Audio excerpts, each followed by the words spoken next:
Не се ме пръска.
Здравейте, приятели, и добре дошли в нов клип.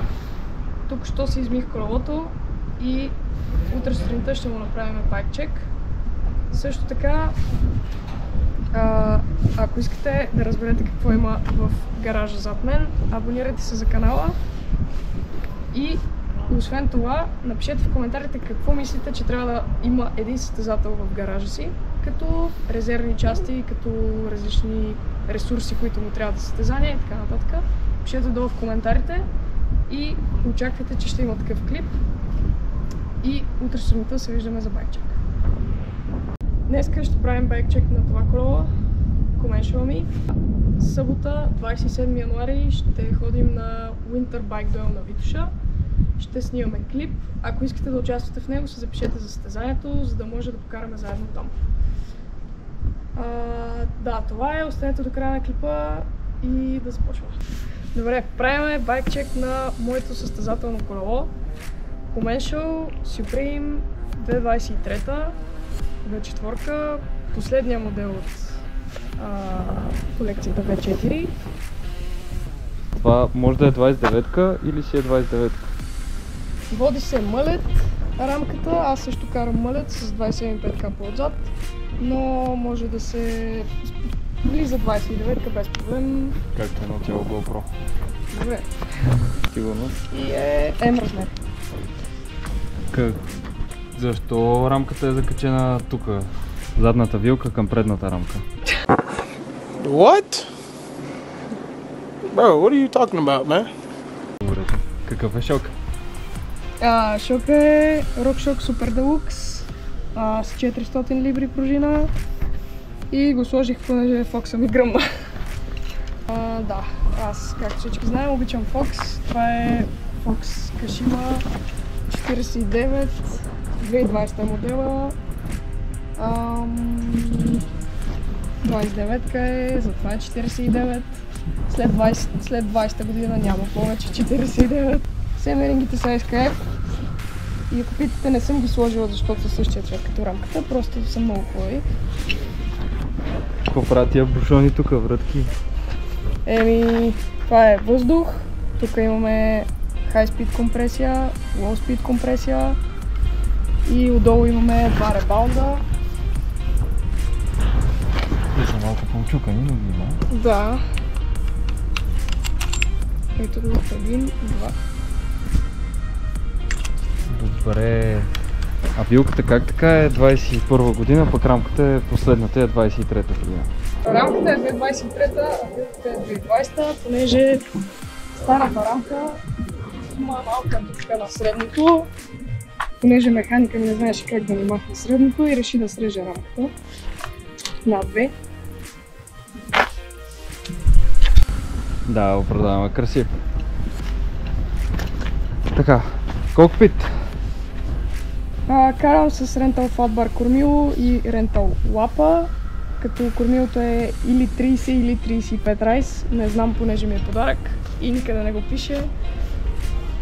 Гриповете са ми Spank и съм ги сложила, понеже са по-широки, в сравнение с всички останали. Защото много обичаш да правиш one-hander. Да. И no-hander. Да. Добре, тези митични спирачки през какво са минали? Какви През са? Първата световна война.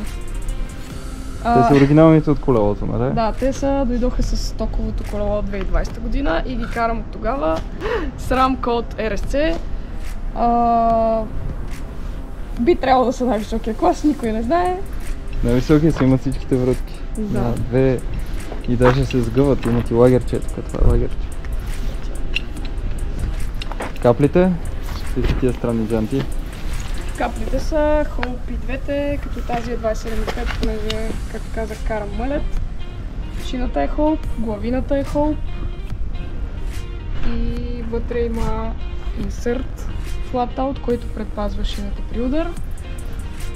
И също така са tubeless с боза вместо с вътрешно. Hope Fortus, предната е 29-ка, главината също е Hope. Гумата ми е Schwalbe, Magic Mary или Lavo. Да, има резервни капли. Всеки един състезател трябва да има резервни капли. И по принцип това се водят гумите за сухо. То е за мъгла. Добре, които са на резервните капли. А там се водят гумите за мокро, които се карат навсякъде. Седалката каква е? Седалката е някаква кюбска от Black Center. Излъгаха ме да я купя. И нещо, което те прави бърза. Скоростите какви са? Скоростите са SRAM. Не ме е срам, че са SRAM. Да, SRAM GX ми е оттегача. Имам 7 скорости. Едва издържам с тях. Защото, както знаете или може би не знаете, това колело ходи и по ендуро състезания, но нищо. Също интересен факт е, че веригата ми е стоковата от 2020 и още не се е скъсала. KMC Diamond е. Педалите какви са? Педалите са Crank Brothers, клипсове най-добрите. Малет е за ендуро. Курвелите, плочата и водача са ми E13. И да, и те са си стоковите от колелото, не съм го пипала. Има ли нещо пластмасово по това колело? Май не. Караш без нищо карбоново? Карам без нито една част карбонова. Всичко е здраво. Това е, защото си много здрава. Да. Добре.